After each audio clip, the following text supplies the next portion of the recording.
அழைக்கப்பட்டவர்கள் அர்ப்பணிக்கப்பட்டவர்கள் மட்டுமல்ல, கிறிஸ்துவை பின்பற்றக்கூடிய ஒவ்வொருவரும் தன்னகம் வைத்திருக்கக்கூடிய ஒரு வழிமுறை இறைமையில் வாழ்தல்.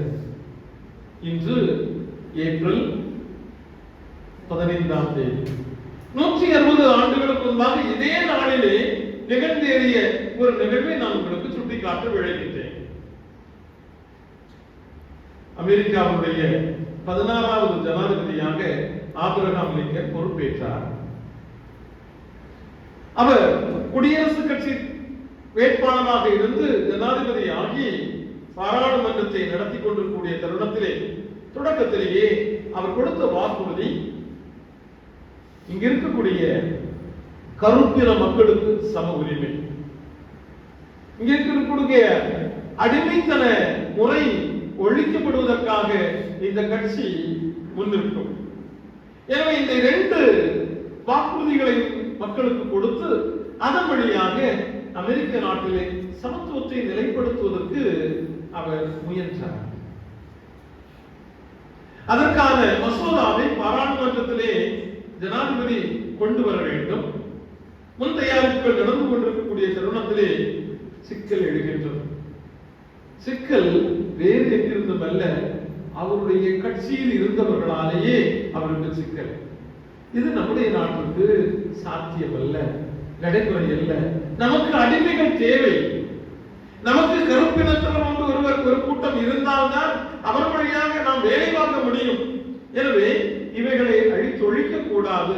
மிஸ்டர் பிரசிடென்ட், பிளீஸ் இதிலிருந்து நீங்கள் பின்வாங்குங்கள் என்று அவருடைய குடியரசுக் கட்சியிலிருந்தே வேண்டுகோள் வைக்கப்பட்டது. வார்த்தை பிறழக்கூடாது, நாம் கொடுத்த வாக்குறுதியை நிறைவேற்ற வேண்டும் என்பதிலே உறுதியாக இருந்தார். அந்த உறுதியின் மொத்தமாக பல்வேறு கூட்டங்கள் நடத்தி நாளை பாராளுமன்றத்திலே மசோதாவை எடுத்தார்கள். முந்தைய நாள் இரவு 11:30 மணிக்கு உளவுத்துறையிலிருந்து அதன் தலைமை தளபதி வந்து கதவை தட்டுகிறார். Mister president, I would like to meet you. மிக அவசரமாக நாம் சில காரியங்களை பேச வேண்டும். ஒருவேளை நாளை நீங்கள் இந்த மசோதாக்களை அறிமுகம் செய்வதானால் உள்நாட்டிலே மிகப்பெரிய கலகம் வெடிக்கும். அதை பின்வாங்கிக் கொள்ளுங்கள். சட்டம் ஒழுங்கு பிரச்சனை எல்லாம் ஏற்படும் அப்படின்னு சொல்றதுக்காக வர கட்டி பார்க்கிறார், தொடர்பு கொள்ள முயற்சிக்கிறார். பிரசிடென்ட் காணும். அவருடைய அறைக்குள்ளாக அவருடைய பணியாளர் சென்று பார்க்கிறார். அறையில் ஆள காணும். ஒருவேளை இரவு தூக்கம் இல்லாம லைப்ரரி நூலகத்துல போய் உட்கார்ந்து ஏதாவது வாசிக்க தொடங்கி இருக்கிறாரோ, ஆள காணும். தேநீர் அருந்துவதற்காக உணவறைக்கு சென்றிருப்பாரோ என்று அங்கே விடுகிறார்கள், காணும். தூக்கம் வராம தோட்டத்தில் லாபம் சென்றிருப்பாரோ, காணும். ஏறக்குறைய 1.5 மணி நேரமாக அமெரிக்க நாட்டுடைய வெள்ளை மாளிகை முழுவதும் தேடிக்கொண்டிருக்கிறார்கள். பிரசிடென்ட் காணும். ஒரு முடிவுக்கு வர்றாங்க, பிரசிடென்ட் எஸ்கேப். நாளைக்கு பாராளுமன்றத்திலே இந்த மசோதாவை நிறைவேற்றுவதற்கு தயங்கி பயந்து அவர் ஒழிந்து போய்விட்டார் என்ற ஒரு முடிவுக்கு வந்து கடந்து செல்லக்கூடிய தருணத்திலே ஒரு சிற்றறையிலே வெளிச்சம் தெரிகின்றது.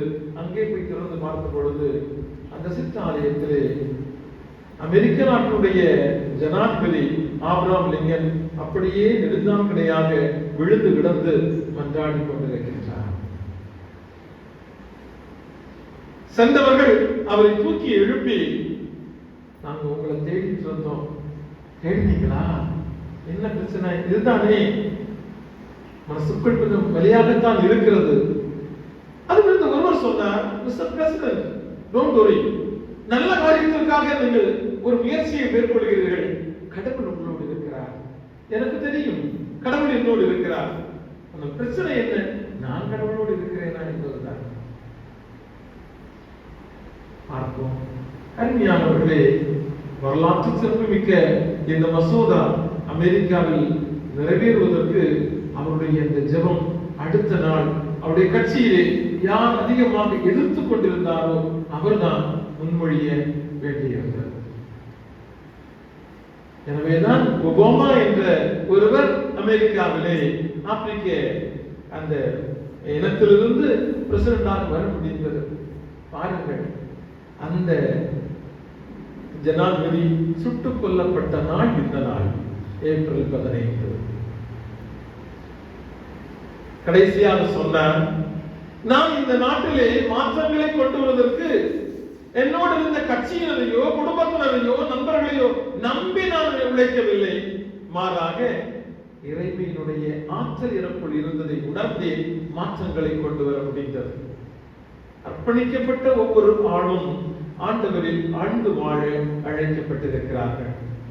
எனக்கு திறமை இருக்கிறது, எனக்கு நல்ல பின்புலம் இருக்கிறது, எனக்காக பரிந்து பேச பலரும் இருக்கிறார்கள், என்னால் எல்லாம் செய்ய முடியும், எது வேண்டுமானாலும் செய்யலாம் என்ற எண்ணத்தோடு அர்ப்பணர் ஒருவர் அடியெடுத்து நடக்கிறார் என்றால் இடறி விழக்கூடும். அவர் ஒவ்வொரு நாளும் படுக்கையிலிருந்து எழுகின்ற பொழுது அவர் எழுகின்றார், கடவுளின் கரத்தை பற்றி பிடித்துக் கொண்டுதான் நடக்க வேண்டியிருக்கிறது.